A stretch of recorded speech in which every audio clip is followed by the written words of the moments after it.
امریکہ میں متعدی بیماریوں کے ماہر اور صدر بائیڈن کے مشیر ڈاکٹر فاؤچی نے امریکیوں پر زور دیا ہے کہ وہ نئے سال کے آغاز پر بڑے پیمانے پر ہونے والی تقریبات میں حصہ لینے سے گریز کریں، کیونکہ امریکہ کورونا کی انتہائی تیزی سے پھیلنے والی قسم اومیکرون سے لڑ رہا ہے۔ امریکہ میں گزشتہ 7 دن میں سامنے آنے والے کیسز کی اوسط تعداد تقریباً 3,46,000 تک پہنچ چکی ہے، جو کہ اس سال کے آغاز میں ویکسین سے پہلے کے بلند ترین کووڈ انفیکشن کیسز کے دنوں میں 2.5 لاکھ کیسز تھی۔ ماہرین صحت کا کہنا ہے کہ دنیا بھر میں اومیکرون کے تیزی سے پھیلنے کے باوجود کرونا وائرس کے دوسرے ویرینٹس کے مقابلے میں اس کی شدت کم ہے۔ تاہم عالمی ادارہ صحت کا کہنا ہے کہ ابھی یہ قبل از وقت ہے کہ اومیکرون عمر رسیدہ افراد اور زیادہ کمزور لوگوں کو کیسے متاثر کرے گا۔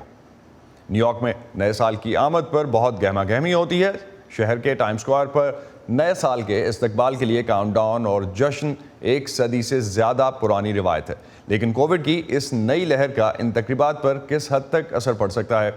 اس حوالے سے ہم بات کریں گے وائس آف امریکہ کی عائزہ عرفان سے، جو ہمیں ٹائم سکوائر سے جوائن کر رہی ہیں۔ عائزہ، اس سال بھی کووڈ تو موجود ہے، تو نیو یارک کی نئے سال کی تقریبات جو کہ دنیا بھر میں مشہور ہیں، کس طرح متاثر ہو رہی ہیں؟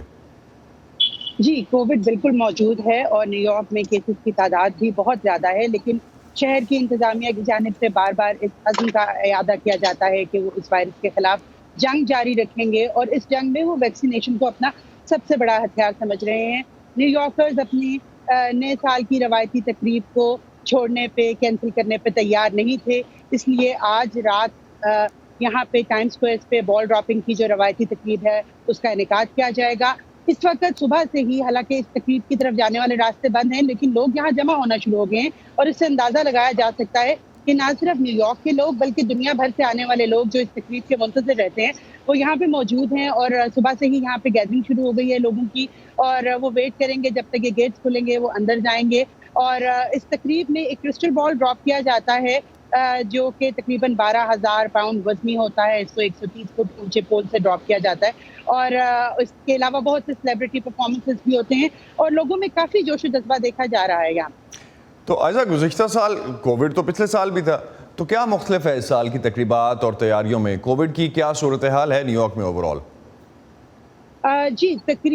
یہ والی تقریب پچھلے سال سے مختلف اس طرح ہے کہ پچھلے سال یہاں پہ عام پبلک کو داخلے کی اجازت نہیں تھی۔ پچھلے سال اس تقریب میں صرف اسینشل ورکرز شامل تھے یا جو تقریب کے آرگنائزر اور پرفارمرز وغیرہ ہیں۔ اس سال لوگوں کو داخلے کی اجازت ہے، لیکن یہ پھر بھی جو روایتی تقریب ہے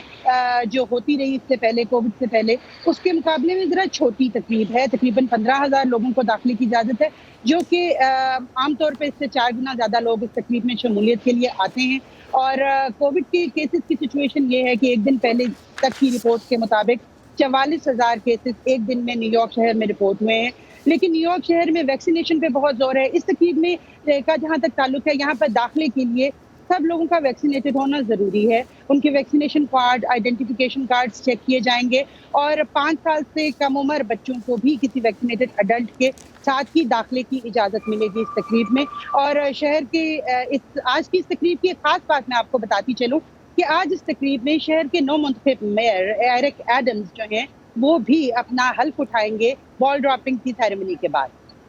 بہت شکریہ عائزہ عرفان آپ کا۔ نیو یارک کافی اس وقت جو ہے وہ گیئرڈ اپ لگ رہا ہے کہ وہ پورے نئے سال کی تقریبات جو ہیں ان کو سیلیبریٹ کرنے کے لیے تیار ہے۔